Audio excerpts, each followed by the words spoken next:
ॐ अज्ञानतिमिरान्धस्य ज्ञानाञ्जनशलाकया चक्षुरुन्मिलितं येन तस्मै श्रीगुरवे नमः। वन्देऽहं श्रीगुरो श्रीयुत्पदकमलं श्रीगुरून् वैष्णवांश्च श्रीरूपं सागरजातं सहगण रघुनाथान्वितं तं सजीवं साद्वैतं सावधूतं परिजन सहितं कृष्ण चैतन्य देवं श्रीराधा कृष्ण पादान् सहगण ललिता श्री विशाखान्वितांश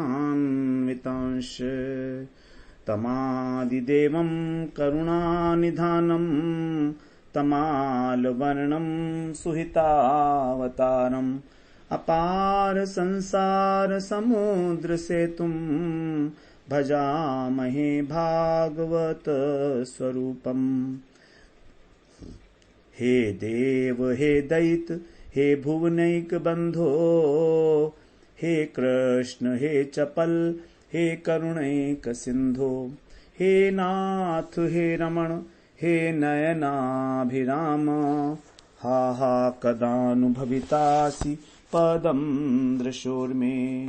श्री कृष्ण चैतन्य प्रभो नित्यानंद श्री अद्वैत गदाधर शिवसदि गौरभक्त वृंद। हरे कृष्ण कृष्ण कृष्ण हरे हरे हरे राम राम राम हरे हरे। हरे कृष्णा। सर्वप्रथम मैं अपने गुरुपाद पद्म ओम विष्णुपाद अष्टोत्तर शत श्री श्रीमद् भक्ति वेदांत माधव गोस्वामी महाराज के चरण कमलों में अनंत कोटि दंडवत प्रणाम ज्ञापन करता हूँ। हम लोग श्रीमद् भागवत पुराण का श्रवण कर रहे हैं। हमारा इसमें चतुर्थ स्कंध आरंभ हो चुका है। उसका हमने प्रथम अध्याय जिसमें स्वयंभू मनु की कन्याओं के वंश का वर्णन किया गया है उसका हम लोगों ने श्रवण किया। बताया कि मनु महाराज और शत्रुपा के 2 पुत्र थे, प्रियव्रत और तानपात, और 3 पुत्रियां थीं, आकुति, देवहूति और प्रसूति। आकुति जो है वो रजोगुण संपन्न है, देवहूति सत्वगुणी है और प्रसूति जो है वो तमोगुणी। हम लोगों ने इससे पहले आकुति को तमोगुणी कह दिया था, वहां थोड़ा सा बोलने में मिस्टेक हो गई थी तो उसको सुधार लीजिएगा। आकुति जो है वो रजोगुणी है, देवहूति सत्व गुण संपन्न है और प्रसूति जो है वो आसुरिक वृत्ति है। तो वहां पर देवहूति जी के जो 9 कन्याएं हुई हैं करदम और देवहूति के, उनके वंश का वर्णन किया गया कि सबका जो विवाह हुआ है, ब्रह्मा जी के जो 9 मानस पुत्र थे उनके साथ सबका विवाह हुआ। अत्रि ऋषि का विवाह हुआ अनुसुईया से, उन्हीं के यहाँ भगवान आए हैं ब्रह्मा विष्णु महेश। ब्रह्मा के अंश से चंद्रमा, विष्णु के अंश से दत्तात्रेय और महादेव के अंश से दुर्वासा जी आए हैं। उसके बाद जो मनुपुत्री प्रसूति हैं, ये जिनको तमोगुणी कहा गया, ये हैं, इनका विवाह दक्ष प्रजापति से हुआ। अब दक्ष प्रजापति से इनकी 16 पुत्रियां हुई और 13 का विवाह इन्होंने धर्म से किया और बाकी एक अग्नि से, एक पितरों से और एक शंकर जी से किया। अब जिसका विवाह धर्म से हुआ था उसके 13 कन्याओं का विवाह हुआ धर्म से।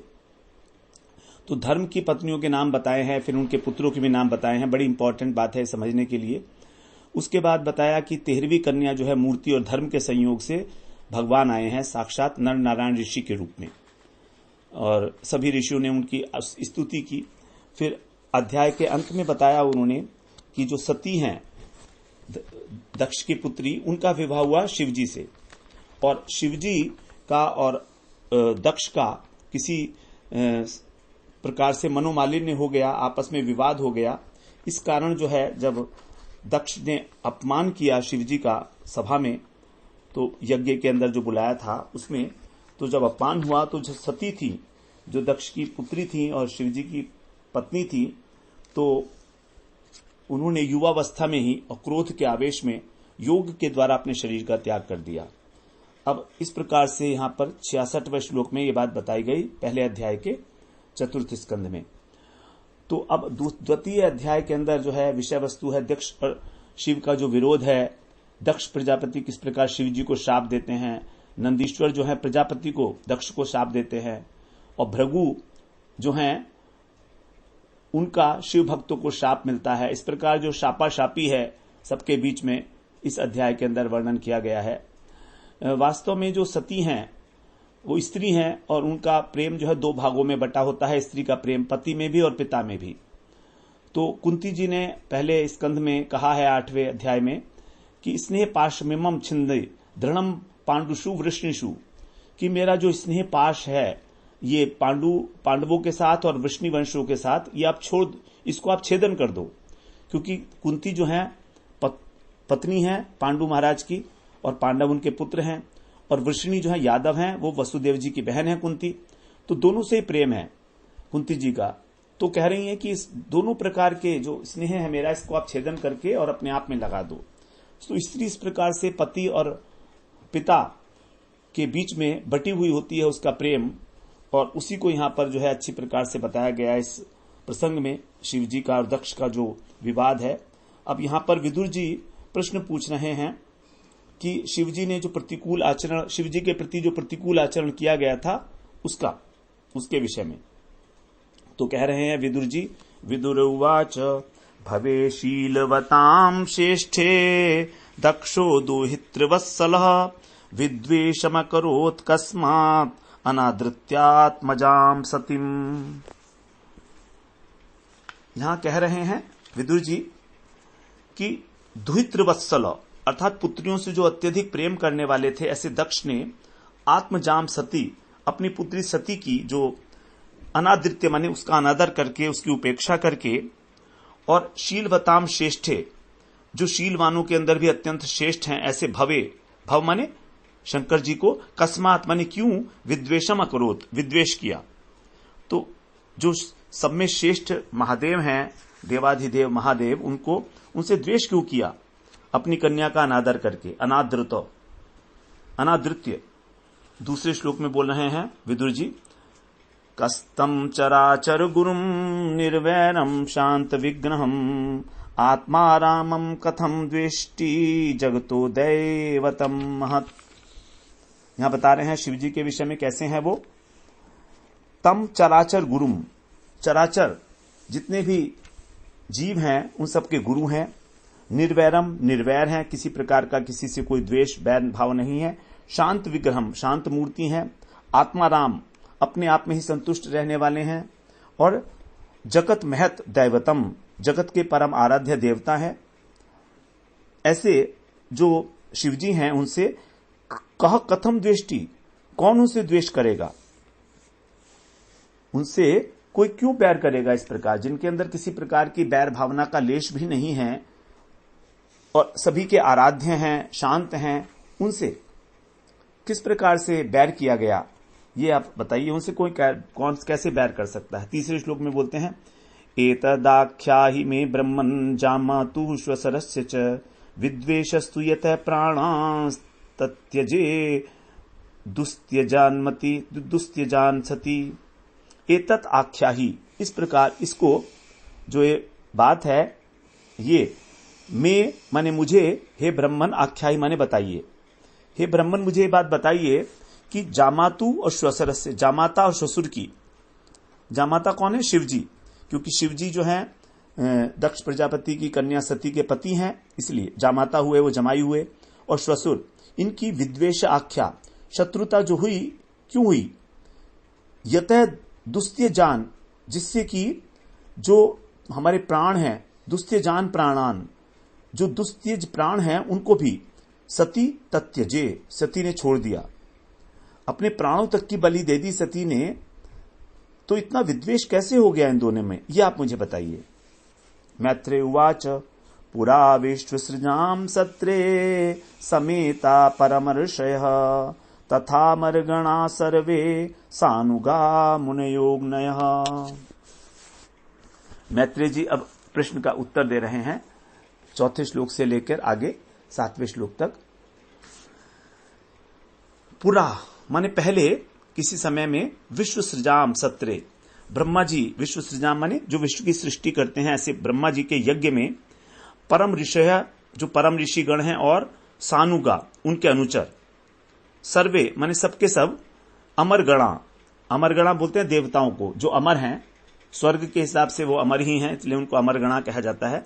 तो ऐसे देवगण मुनेह अग्नयः, अपनी अग्नि के साथ ऐसे मुनिगण, मुनि और अग्नि इत्यादि भी अपने अपने अनुयायियों के साथ समेता मन एकत्र हुए थे। तो सभी लोग अपने अपने अनुयायियों के साथ एक बार प्रजापति के यज्ञ में जो है सम्मिलित हुए थे, सारे के सारे। ब्रह्मा जी का यज्ञ था, वो ब्रह्मा जी ने बुलाया था। तत्र प्रविष्टम ऋषयो दृष्ट्वार्कमिव रोचिषा भ्राजमानम वितिमिरम कुर्वन्तम तन्महत्सदः। रोचिषा, रोचिषा बोलते हैं कांति को। तो जो कांति में अर्कम इव, सूर्य के समान थे, ऐसे भ्राजमानम, प्रकाशित होते हुए वहां पर तत्महत्सदः, उस विशाल सभा भवन को जो प्रकाशित कर रहे थे। वितिमिरम कुर्वन्तम, तिमिर का नाश करते हुए अर्थात अंधकार का नाश करते हुए। तो जैसे सूर्य तेज होता है उसी प्रकार जो विशाल सभा भवन था उसका अंधकार दूर किए दे रहे हों, इस प्रकार से वहां पर तत्र प्रविष्टम, वहां प्रवेश करते हुए दक्ष को दृष्ट्वा ऋषयः, देखकर सभी ऋषिगण, क्या हुआ, सबने देखा कि इस प्रकार के जो प्रजापति दक्ष हैं वो यहां पर प्रवेश कर रहे हैं सभापति में, और इस सभा, इनके आने से जो है यहां इस सभा का जो है कांति, सभा की जो प्रकाश है वो अत्यंत बढ़ गया है। ऐसा उन्हें देखकर दृष्ट्वा उत्तिष्ठन् सदस्यास्ते स्वधीष्णेभ्यः सहाग्नयः ऋते विरंचम शर्वं च तद्भासा क्षिप्त चेतसः। छठे श्लोक में कह रहे हैं कि उत्तिष्ठन्, तद्भासा, तद्भासा माने दक्ष की जो अंग कांति थी उसको देखकर आक्षिप्त चेत से, जिनका चित्त अत्यंत प्रभावित हो गया था। जब उन्होंने देखा तो सभी सभासद जो थे उनके तेज से बहुत प्रभावित हो गए। ते सदस्या, उस सभा के जो सदस्य थे, विरंची शर्वम च, ब्रह्मा और शिव को ऋते माने छोड़कर, वहां पर अनेक देवी देवता बैठे हुए थे, तो सभी देवता केवल ब्रह्मा जी और शिव जी को छोड़कर, ऋते माने छोड़कर, सह अग्नय, अपने अपने अग्नि पर्यंत जितने भी थे वे स्वधीष्णेभ्य, अपने अपने आसन से उत्तिष्ठन्, उठकर खड़े हो गए। तो जब आए तो उसमें अनेक प्रकार के देवी देवता आए थे, सब तो उठकर खड़े हो गए, लेकिन ब्रह्मा जी और शंकर जी वो अपने जो है उस पर बैठे रहे, आसन के ऊपर, वो खड़े नहीं हुए।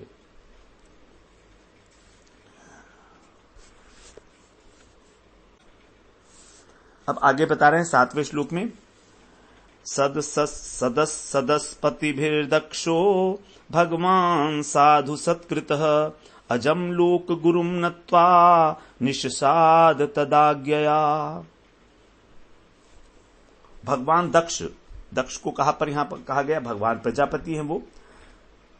सदस्यपति भी, जो यज्ञ के सदस्यों के द्वारा जितने भी सदस्य थे उस सभा के अंदर, साधु सत्कृत है, अच्छी प्रकार से सत्कृत हुए, सब लोग खड़े हुए, उनका अभिवादन किया। तो सत्कृत मतलब सबने उनको आदर दिया, सत्कार किया होकर, लोक गुरुम अजम, और जो सभी लोगों के सर्वश्रेष्ठ ब्रह्मा जी हैं उनका, नत्वा माने उनको प्रणाम करके, तत् आज्ञया, उनको प्रणाम करके उनकी आज्ञा से निषसाद, बैठ गए। तो जब सम्मान प्राप्त किया दक्ष प्रजापति ने, तेजस्वी दक्ष ने, तो ब्रह्मा जी जगत पिता हैं, उनको प्रणाम किया और उनकी आज्ञा से बैठ गए। अब देखिए यहां पर जब जो अध्यक्ष हैं उस सभा के वो हैं ब्रह्मा जी, तो वहां पर सभा में सभी थे, जो 9 प्रजापति हैं ब्रह्मा जी के जो मानस पुत्र हैं उनमें दक्ष भी एक हैं।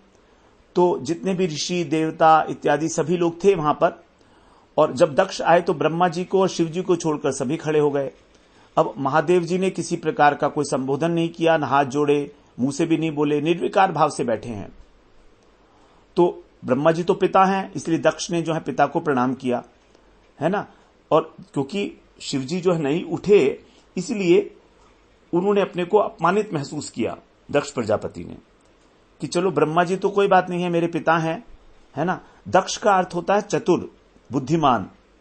तो ये लोग जो हैं, इस प्रकार के लोग अपने मान सम्मान का बड़ा ध्यान रखते हैं कि किसने इनको कब मान दिया। अपनी चतुराई का भी इन्हें बड़ा अहंकार होता है। जो दक्ष है ना, अत्यंत चतुर है। चतुराई का मतलब चतुर है बहुत ही। तो ब्रह्मा जी जो है खड़े नहीं हुए, ये ठीक भी है, क्योंकि जब पुत्र आया है तो पिता खड़ा नहीं हो रहा, ये तो कोई जरूरी नहीं है। और शंकर जी भी वास्तव में तो ब्रह्मा के बेटे हैं, है ना। तो इस नाते से दक्ष के भाई भी लगते हैं और दक्ष के जमाता भी हैं, दोनों हैं। तो फिर भी दक्ष ने देखा कि ब्रह्मा जी नहीं खड़े हुए, कोई बात नहीं है, लेकिन ये शिव जी जो हैं हमको देखकर क्यों नहीं खड़े हुए। कहने का तात्पर्य इतना है कि जिसको स्वागत सत्कार लेने की बहुत आदत पड़ जाती है, उसका स्वभाव बिगड़ जाता है। वो जल्दी जल्दी नाराज होने लगता है कि इसने हमको हाथ क्यों नहीं जोड़ा, इसने हमें आसन पे क्यों नहीं बिठाया, इसने हमने चाय पानी के लिए भी नहीं पूछा। आजकल तो लोग चाय पानी पूछते हैं ना, कि भाई हमारे घर में आए और उसने हमने देखो चाय पानी को भी नहीं पूछा, बैठने की बात भी नहीं की, कुछ भी नहीं करा। तो इसलिए जो इस प्रकार का इच्छा करता है कि मेरा स्वागत हो, सत्कार हो, उसे बड़ा दुख होता है। तो और लोगों से सत्कार लेने की जो आदत है, ये बड़ी दुख देती है। इस प्रकार की आदत जो है नहीं होनी चाहिए। संसारी लोग जो हैं वो विषय भोगी होते हैं, वो मान सम्मान का भोग करते हैं। महात्मा लोग ऐसा नहीं करते हैं। अब महात्मा लोगों भी श्रद्धा भोगी हो तो होते ही है ना। महात्मा भी ये चाहता ही है कि मेरे को भी कोई प्रणाम करे, तो ये भी एक प्रकार का भोग है। देखिए, जो जूनियर है, जो नीचे है, वो यदि किसी महात्मा को प्रणाम नहीं करता है और महात्मा को उससे फिर दुख हो रहा है, तो ये समझिए कि वो श्रद्धा जो उस व्यक्ति की उस महात्मा के प्रति है, उसका भोग कर रहा है। क्योंकि जब हम भोग नहीं मिलता तभी हमें दुख होता है।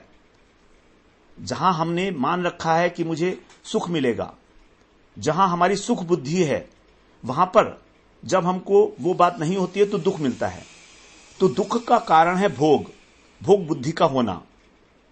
तो इस प्रकार से जो विषयी पुरुष हैं वो तो विषयों का भोग करते हैं, संसार के अंदर उनको विषय नहीं मिलता तो वो दुखी होते हैं। लेकिन जो महात्मा है, साधु हैं, वो भी श्रद्धा के भोगी होते हैं कि हमारे प्रति लोग श्रद्धा करें, हमको ऊंचा बैठाएं, हमको प्रणाम करें। वास्तव में ऊंचा नीचा क्या है? कुछ नहीं है, कहीं भी बैठ सकते हैं। कोई प्रणाम करे तो ठीक, नहीं करे तो और भी ठीक है। बल्कि यदि प्रणाम कोई ना करे तो समझो बहुत अच्छा है, क्योंकि एक तो उसके अंदर, हमारे अंदर अभिमान नहीं आएगा किसी प्रकार का, और फिर दूसरा, अब हम उससे बात भी कर सकते हैं अच्छी प्रकार से। तो इस प्रकार से ये जो आदत है मान सम्मान की, ये बड़ी खराब है। अब देखिए दक्ष प्रजापति की क्या हालत होती है जब उनको मान नहीं दिया शिवजी ने। तो 8वें श्लोक में कह रहे हैं, प्राङ्निशरणं मृणं दृष्ट्वा नाम्रश्यत् तद्नादृतः उवाच वामं चक्षुभिर्याम् अभिवीक्ष्य दहन्निव। कितनी हालत खराब हो चुकी है दक्ष प्रजापति की। मृणम प्राक निशरणम, मृणम माने बैठा होना। तो जब देखा उन्होंने, पहले से ही शंकर जी बैठे हैं वहां पर बिल्कुल निर्विकार भाव से, दृष्टवा माने देखकर, तत् अनादृत, और उनसे आदर न पाकर, अमृष्यत माने सहन न कर पाना, उसको सहन नहीं कर सके वो, अमृष्यत न सहन ना कर पाए। वामम चक्षुभिर्याम, टेढ़ी दृष्टि से, अभिवीक्ष माने देखकर, दहन इव उवाच, मानो शिवजी को जला देंगे अपनी तीव्र दृष्टि से। इतना क्रोध भरा हुआ है उनकी आंखों के अंदर, मानो उनको जला देंगे। ऐसी जलती हुई आंखों से शिवजी को घूर कर देखने लगे। होता भी है ऐसे ही, जब हम लोग किसी के प्रति बहुत रोष में होते हैं तो बड़े घूर के देखते हैं उसको, कि मानो हमारी आग से जो अग्नि निकलेगी वो इसे जला देगी। तो ये हालत हो गई है उनकी। 8वें श्लोक में। 9वें श्लोक में कह रहे हैं, श्रूयताम ब्रह्म ऋषियों में सह देवा सहाग्नयः साधूनां ब्रुवतो वृत्तम नाज्ञानान् च मत्सरात्। अपने को रोक नहीं पा रहे हैं। अब कह रहे हैं सह देवा, देवताओं के साथ, स अग्नय, अग्नियों के साथ, उड़नचस अग्नियां है ना, इसलिए उनको अलग से कहा गया। ब्रह्म ऋषि, सभी ब्रह्म ऋषिगण में श्रूयताम, मेरी बात सुने। देखिए कितने अहंकार के वशीभूत हैं इस समय। आप सब लोग मेरी बात सुने। साधु नाम वृत्तम, जो साधु पुरुषों का वृत्तम माने शिष्टाचार है, वो ब्रुवतः, उसकी बात कहता हूं मैं आपसे। जैसे बहुत बड़े धर्मोपदेशक हैं, वहां पर शंकर भगवान बैठे हैं, ब्रह्मा जी बैठे हैं, जो भगवान के गुणावतार हैं, उनके सामने ऐसी बात बोल रहे हैं दक्ष प्रजापति। न अज्ञानात, ना समझी से नहीं बोल रहा हूं, न नचु मत्सरात, और द्वेष के कारण भी नहीं कह रहा हूं। अब देखिए यहां पर द्वेष है, उनको द्वेष है, लेकिन तो भी कह रहे हैं कि मैं कोई नासमझी में नहीं कह रहा हूं, मैं बहुत जानबूझ के शास्त्र वाक्य कह रहा हूं, और द्वेष भी नहीं है मुझे, केवल शिष्टाचार की बातें कर रहा हूं। तो यहां पर जो है अपनी बातों को ही जो कहने वाले हैं क्रोध के वशीभूत होकर उसको जस्टिफाई कर दिया पहले से ही, कि कोई ऐसा ना समझे कि मेरे को बहुत क्रोध आ रहा है या कोई मैं द्वेष कर रहा हूं, मुझे किसी से जलन हो रही है, ऐसा नहीं है। मैं केवल शिष्टाचार की बात समझा रहा हूं आपको, आप अच्छी प्रकार से सुनो मेरी बात को। तो कहने का जो तरीका है उसी से पता लग जाता है कितना अहंकार है उनको अपने अंदर। 10वें श्लोक में बोलते हैं, अयम तु लोकपालानाम यशग्नो निरपत्रपः सद्भिराचरितः पंथा येन स्तब्धेन दूषितः। अयम तू, अयम माने ये, इशारा कर रहे हैं शिव जी की ओर। ये जो शिव है, तो ये शिव जो है निरपत्रपः, बिल्कुल निर्लज्ज है। भाषण है ये, अब हम जो सुन रहे हैं यहां पर, कि ये जो शिव है यहां पर, ये बिल्कुल निर्लज्ज है। अब निरपत्रप, लोकपाला नाम यशोघ्न, और लोकपाल जो हैं इंद्र, वरुण, कुबेर इत्यादि जितने भी देवता हैं, ये सब लोकपाल हैं, इनका जो यश है उसको नाश करने वाला है। ये स्तब्धेन, इसने स्तब्ध का मतलब मूर्ख, तो ये जो मूर्ख है, घमंडी है, ऐसा सद्भि आचरित, जो सत्पुरुषों के द्वारा आचरित मार्ग है, पंथा दूषित है, सत्पुरुषों के द्वारा जो आचरित मार्ग है उसको भ्रष्ट किया है इसने। ये घमंडी जो है उस आचरण को, उस मार्ग को इसने लांछित किया है, मटियामेट कर दिया है। जो लोकपालों की पवित्र कीर्ति है उसको धूल में मिला रहा है ये जो शिव है, बिल्कुल निर्लज्ज है। तो यहां पर दक्ष कह रहे हैं कि मेरी पर्सनल बात नहीं है, ये मैं साधु का आचरण बता रहा हूं आपको, मुझे शिव जी से कोई मत्सरता नहीं है। देखिए चतुर आदमी हमेशा ये करता है कि गंदी बात करके भी उसे शास्त्र के सम्मत दिखाता है कि मैं जो कह रहा हूं बिल्कुल नियम की बात कर रहा हूं, ऐसा नहीं है। तो भूमिका बनाकर सदाचार की शिक्षा दे रहा है, और दुराचारी है, दुराचारी नहीं है, सदाचारी है, तभी ऐसा कह रहा है, शो कर रहा है अपने को कि मैं सदाचार संपन्न हूं, और ये बिल्कुल निर्लज्ज है, इसमें आचरण की कोई कमी नहीं है। तो बोलने की यही चतुराई है, इसी चीज में दक्ष है ना वो, क्योंकि बोलने की चतुराई होती है तो खराब बात को भी जो है वो बड़े शास्त्रीय तरीके से प्रस्तुत कर रहा है। तो ये जो है समझना चाहिए हमको, ये बड़ा गुण है। वैसे तो कोई भी बात कह देनी दक्षता पूर्वक, ये एक प्रकार का गुण है जो इस दक्ष में है, लेकिन यहां पर जो दक्ष कह रहे हैं वो कोई अच्छी बात नहीं कह रहे हैं। मतलब दक्ष का कहने का मतलब है कि मैं जो कह रहा हूं वो ये नहीं कह रहा हूं कि शिव गलत है, बल्कि तो सिद्धांत की बात है, इसको आप समझिए। अब 10वें श्लोक में कह रहे हैं, एष मे शिष्यताम प्राप्तो यन्मे दुहितरो गृहीत पाणिम विप्राग्निमुखतः सावित्र्या इव साधुवत। यहां पर तो शिव जी का बिल्कुल ही अपमान करने पर तुला हुआ है। वो इस प्रकार से कह रहा है वो कि एष में शिष्यताम प्राप्तो, एष का मतलब ये, शिवजी में माने मेरे, शिष्यताम प्राप्त, मेरे शिष्य के समान है, पुत्र के समान है, क्योंकि मेरी पुत्री के पति हैं, जामाता हैं, इसलिए तो शिष्य के समान है। यत माने क्योंकि विप्र अग्नि मुखतः, ब्राह्मणों के सामने और अग्नि के सामने इन्होंने सावित्रिया इव, सावित्री के समान, जो मी दुहिता मेरी पुत्री है उसका साधुवत सत्पुरुषों के समान पाणिम अग्रहित, पाणी ग्रहण किया है। इन्होंने मेरी पुत्री का पाणी ग्रहण किया है ब्राह्मणों के सामने और अग्नि के सामने। तो अब ये मेरा पुत्र है, मेरा शिष्य है, शिष्य के समान है, और पुत्र का धर्म है पिता की आज्ञा आदर करे, पिता की आज्ञा करे। तो देखिए इसमें 5 प्रकार के पिता बताए जाते हैं। जो जन्मदाता है वो तो पिता है ही, उसके बाद जो विद्या देने वाला है उसको भी पिता कहा जाता है, और जो हमारे भय को नाश करता है उसको भी भय त्राता, वो भी पिता, और जो अपनी कन्या देता है वो भी पिता के समान है, और जो अन्न देता है वो भी पिता के समान है।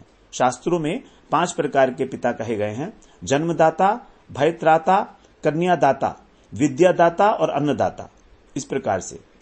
और पुत्र का धर्म ही है कि जो है वो पिता का आदर करे हर प्रकार से। अब 12वें श्लोक में कह रहे हैं, अब अपनी पुत्री की प्रशंसा कर रहे हैं, कह रहे हैं गृहीत्वा मृगशावाक्ष्या पाणिम मर्कटलोचनः प्रत्युत्थानाभिवादरे वाचाप्य कृत नोचितम। कह रहे हैं मृग शावक्ष्या, मेरी जो पुत्री है सती, उसकी जो नयन है वो कैसे मृग शावक की भांति है, अर्थात हिरणी के नेत्रों की सी मेरी बेटी है, और मरकट लोचन है और ये जो शिव है ये मरकट लोचन है, मतलब बंदर के से नेत्रों वाला है। तो देखिए क्या उपमा दे रहे हैं पाणिम ग्रहित्वा, उसका पानी ग्रहण करके भी, प्रत्युत्थानम, उठ खड़ा होना, प्रत्युत्थान का मतलब होता है उठ खड़ा, उठना, प्रत्युत्थान उठना, और अभिवादन के लिए वाचा अपि, और वाणी से भी, उचितम न कृत, इसने मेरा उचित रूप से सत्कार नहीं किया, अर्थात वाणी से नमस्कार भी नहीं किया बिल्कुल भी। कम से कम वाणी से ही बोल देता बैठे बैठे नमस्कार, या हाथ ही जोड़ देता, किसी प्रकार से खड़ा नहीं भी होता तो भी कुछ तो करता। तो हम किसी का आदर करते हैं, सबसे पहले तो खड़े हो जाते हैं उसके आदर में, फिर उसका अभिवादन करते हैं, झुकते हैं, और फिर वाणी से भी उसको जो है नमस्कार बोलते हैं, प्रणाम बोलते हैं। तो 3 प्रकार से ये हम किसी का सत्कार करते हैं। तो इसने तो किसी भी प्रकार से मेरा सत्कार नहीं किया है, इस प्रकार का है ये। और मेरी पुत्री तो मृग शावक के समान नेत्रों वाली है ना, और ये जो है तो बंदर के समान नेत्रों वाला है। तो यहां पर कहने का तात्पर्य यह है कि क्योंकि मेरा शिष्य मेरे पुत्र के भांति है, हमसे छोटा है, हम इसको सलाह भी दे सकते हैं, समझा सकते हैं, उपदेश दे सकते हैं, लेकिन इसकी सूरज शक्ल देख लो, ये कैसा है, वानर की तरह आंखें हैं। मेरी बेटी से ब्याह करने के लायक नहीं था ये, लेकिन ब्रह्मा जी के कारण, ब्रह्मा जी ने कहा तो इसको, मेरे को अपनी बेटी का इससे विवाह करना पड़ा, और इसको खड़ा होना चाहिए था, मुझे देखकर नमस्कार करना चाहिए था, लेकिन इसने कुछ भी नहीं किया, कुछ भी नहीं किया।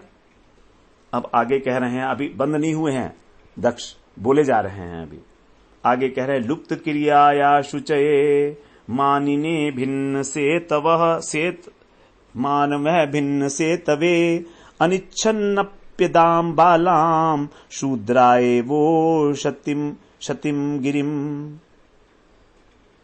शूद्राय, शूद्र को उशतीम गिरम, दिव्य वाणी अर्थात वेद इत्यादि यदि पढ़ा दिए जाएं, शूद्र को जैसे कोई वेद पढ़ा दे उसी प्रकार से, अनिच्छनपि, इच्छा न होने पर भी, जो लुप्त क्रियाया मतलब है कि जो सत्कर्म का लोप करने वाला है, और अशुचि हमेशा अपवित्र रहता है, और मानिने अत्यंत घमंडी है, और भिन्न सेतवे मर्यादा का नाश करने वाला है, सेतु का भंग करने वाला। सेतु का मतलब होता है मर्यादा, तो धर्म की जो मर्यादा है उसको तोड़ रहा है। बालाम अदाम, मैंने अपनी बाला, मैंने अपनी पुत्री इसको दे दी, इच्छा न होते हुए भी। तो ऐसे ही है जैसे कि शूद्र को जो है वेद पढ़ाया जाए, उसी प्रकार से। तो शूद्र को वेद नहीं पढ़ाना चाहिए, ये नियम है, लेकिन मैंने भी बिना इच्छा के ही भावी वश क्या है, भावी यही था कि ब्रह्मा जी ने कहा था कि तुम अपनी पुत्री जो है इनके साथ ही इसका विवाह करो, क्योंकि वो किसी और से करती ही नहीं विवाह। तो इस प्रकार से मैंने ब्रह्मा जी के कहने से कन्या दे दी अपनी, और ये तो बिल्कुल इसने तो सत्कर्म का लोप कर दिया, सदाचार है ही नहीं इसके अंदर किसी प्रकार का।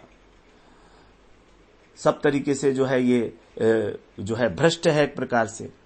आगे भी अभी चुप नहीं हुए हैं, अभी बोले जा रहे हैं। देखिए कितनी बड़ी बात है, जब व्यक्ति को क्रोध आता है तो क्या क्या नहीं बोल देता है, क्या क्या नहीं बोल देता है। शिव जी जो हैं उनको अशुचि बोल रहा है, जो निरंतर राम का नाम लेते हैं तो भी उनको अशुचि कह रहा है, अशुद्ध कह रहा है।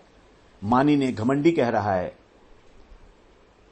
तो यदि कोई नमस्ते नहीं करे तो क्या हम उसको गाली देने लगेंगे? ऐसा तो नहीं होता है।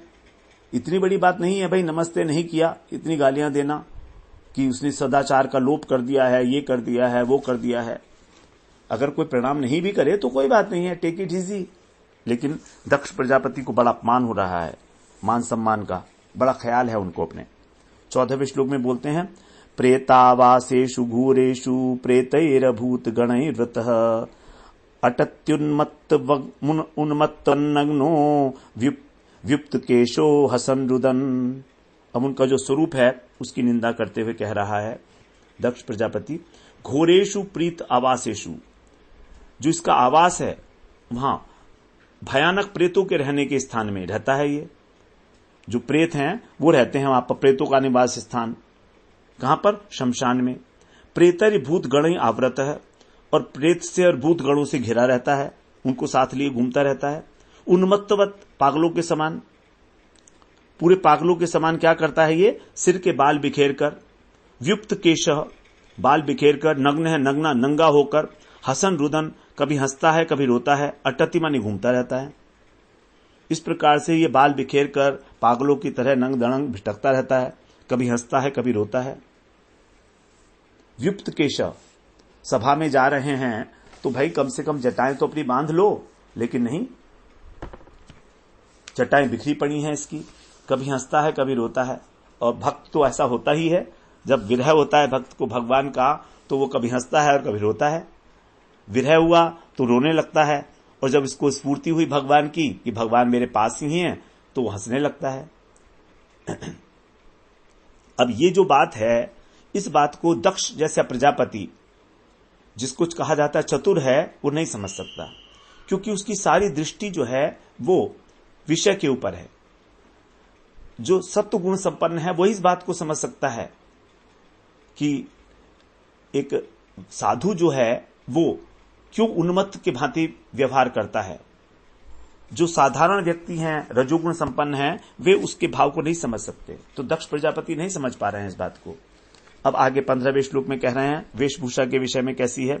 चिता भस्म कृति स्नान प्रेत प्रेत प्रेतस्त्रंग स्त्री अस्त्री अस्त्री भूषण अटति भूषण शिवापदेशो ह्य शिवो मत्तो मत्त जनप्रिय पति प्रमथ भूतानाम तमो मात्रात्मकात्मताम आत्मकात्मनाम। बता रहे हैं चिता भस्म, अर्थात चिता की जो भस्म है, कृत स्नान है, सारे शरीर पर लगाया हुआ है, जैसे स्नान कर लिया हो इस प्रकार से। और प्रेत श्रृंग, जो मुर्दे के ऊपर चढ़ी हुई माला होती है वो प्रेत श्रग, श्रग का मतलब है माला। और अस्थि भूषण है, जो मुंड माला है वो भूषण के रूप में पहने हुए है। शिव अपदेश है, कहलाता तो शिव है लेकिन क्या है? अपदेश, अशिव, अमंगल रूप है। इसका नाम तो शिव है, केवल नाम मात्र का शिव है, लेकिन पूरा का पूरा अशिव है, अमंगल रूप है। क्यों? क्योंकि चिता पर, शरीर के ऊपर चिता की भस्म लपेटे है जो अपवित्र होती है। गले के अंदर भूत जो पहनते हैं उस प्रकार की माला है, मुर्दे पर चढ़ी हुई माला। और मुंड माला पहने हुए है अपने शरीर के अंदर ऊपर, नरमुंडों की माला। सारे शरीर में हड्डियों के गहने हैं, भूषण हैं। इस प्रकार से ये कहने मात्र के लिए शिव है। जो मरा हुआ व्यक्ति होता है उसको प्रेत कहा जाता है। तो मरे हुए व्यक्ति की जो अस्थि है उसकी माला बनाकर पहनता है, फूलों की माला नहीं पहनता है वो। तो ये भी कोई तरीका थोड़ी हुआ कि मरे हुए व्यक्ति की हड्डियों की माला बनाकर पहन रहा है। तो इस प्रकार से ये जो है अमंगलकारी है। और आगे कह रहे हैं मत्त रहता है, पागल है, एकदम मतवाला है। मत जन प्रिय, और ये मत लोग जो हैं, जो मतवाले हैं, वही उनको ही ये प्रिय है। तमह मात्रा आत्मक है आत्मा नाम, और इसका जो स्वभाव है वो तमोगुणी है, उनका नेता है ये। प्रमथ भूतानाम पति, जो प्रमथ हैं और भूत हैं उनका स्वामी है। इस प्रकार का इसका स्वभाव है। तो ये जो व्यक्ति, ये जो है शिव, केवल नाम मात्र का शिव है। भूत प्रेत और प्रमथ ये बिल्कुल तमोगुणी है स्वभाव वाले जीव, और इनका जो है ये नेता है। इस प्रकार से सारा का सारा अमंगलकारी है। अब आगे कह रहे हैं, तस्मा उन्माद नाथाय नष्ट शौचाय दुर्हृदय दत्तावत मया साध्वी चोदिते परमेष्ठिना।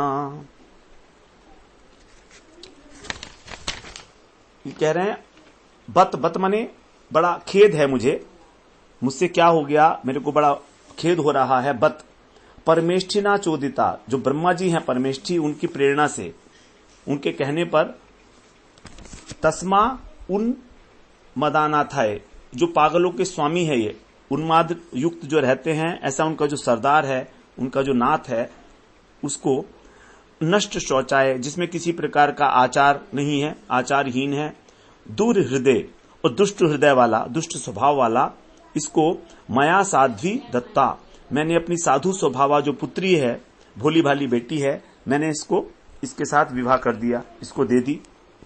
ये बड़े दुख की बात है मेरे लिए। यदि कोई पूछे कि भाई आपने अपनी पुत्री का इससे विवाह किया तो पहले लड़का देखा था क्या कि जमाई कैसा है, अब हाय हाय कर रहे हो आप, तो इसलिए कह रहे हैं कि मुझे पसंद नहीं था, लेकिन मेरे पिता है ब्रह्मा जी, उन्होंने प्रेरणा दी, तो अब अपने पिता की बात जो है, ब्रह्मा की बात कैसे काटते वो। तो अब बड़े चतुराई से दक्ष जो है ये बात कह रहा है कि मैंने जो विवाह किया है उसमें मेरा कोई दोष नहीं है, ये दोष जो है ये तो प्रेरणा है। दक्ष प्रजापति ने, वो मेरे को जो ब्रह्मा जी ने कहा, मैं उनकी आज्ञा का पालन किया, सिर्फ इतना ही। अब आगे 17वें श्लोक में मैत्रेय जी बता रहे हैं, मैत्रेय उवाच विनिन्द्यैवं स गिरीशम अप्रतीपम अवस्थितम दशोथाप उपस्पृश्य क्रुद्ध शप्तुम प्रचक्रमे। मैत्रेय जी कहते हैं कि हे विदुर जी, स दक्ष, उस दक्ष ने, एवं गिरीशम, इस प्रकार शिव जी की, गिरीश मतलब जो गिरी पर रहते हैं, कैलाश पर रहते हैं, उसके ईश है, स्वामी है, विनिंद्य, अच्छी प्रकार से निंदा करके, अप्रतीपम इव, इसका प्रतिकार किए बिना, किसी प्रकार का शिवजी ने कोई प्रतिकार नहीं किया, उसका कोई उनके अंदर रिएक्शन नहीं हुई, और अवस्थितम, स्थिर भाव से बैठे हुए शंकर जी को, शिव जी को, अथ अपह स्पृश्य, जल से आचमन करके, अप का अर्थ होता जल, स्पृश्य माने आचमन करना, क्रुद्ध है, क्रोध में भरकर, शप्तुम प्रचक्रमे, शाप देने की तैयारी करने लगा। यहां पर इतना उसका पारा चढ़ गया क्रोध का कि हाथ में उसने जल ले लिया और शाप देने के लिए तैयार हो गया वो। तो देखिए कितनी क्रिटिकल कंडीशन हो गई है यहां पर कि शिवजी में कोई प्रतिक्रिया नहीं है। अब होता भी ऐसे ही है कि यदि हम किसी को कुछ कहें क्रोध में आकर और वो कुछ रिएक्शन ना करे तो कई बार जो है क्रोध बढ़ जाता है, और झगड़ा दोनों प्रकार से होता है। और झगड़ा वो क्रोध को इसीलिए बढ़ा रहा है क्योंकि उसका मन हो रहा है, क्योंकि हमारा क्रोध जो है वो दूसरे का जो प्रतिकार है उसके ऊपर फीड करता है और हमारा क्रोध बढ़ता चला जाता है। तो क्रोध बढ़ता तभी है जब प्रतिक्रिया होती है। अब शिवजी की ओर से ना आदर की प्रतिक्रिया हुई ना अनादर की, फिर भी दक्ष जो है अत्यंत क्रोधी हो गए हैं। तो क्रोधी व्यक्ति को प्रसन्न करना बहुत असंभव सा है। कोई जवाब दे तो भी नाराज, कोई न दे तो भी नाराज, इस स्वभाव की ही बात है एक्चुअली। तो अब दक्ष प्रजापति जो है वो प्रतिक्रिया न होने पर भी और हाथ में जल लेकर और अब शाप देने के लिए तैयार हो गए हैं। यहां पर बड़ा वो होता है, आश्चर्य होता है कि किस प्रकार जो है शिवजी को शाप दिया जा रहा है। आगे हम लोग 18वें श्लोक से फिर अगले सत्र में श्रवण करते हैं। जो दक्ष प्रजापति शाप देंगे उसको हम लोग 18वें श्लोक से श्रवण करेंगे। वांछा कल्पतरुभ्यश्च कृपा सिन्धुभ्येव च पतितानां पावनेभ्यो वैष्णवेभ्यो नमो नमः।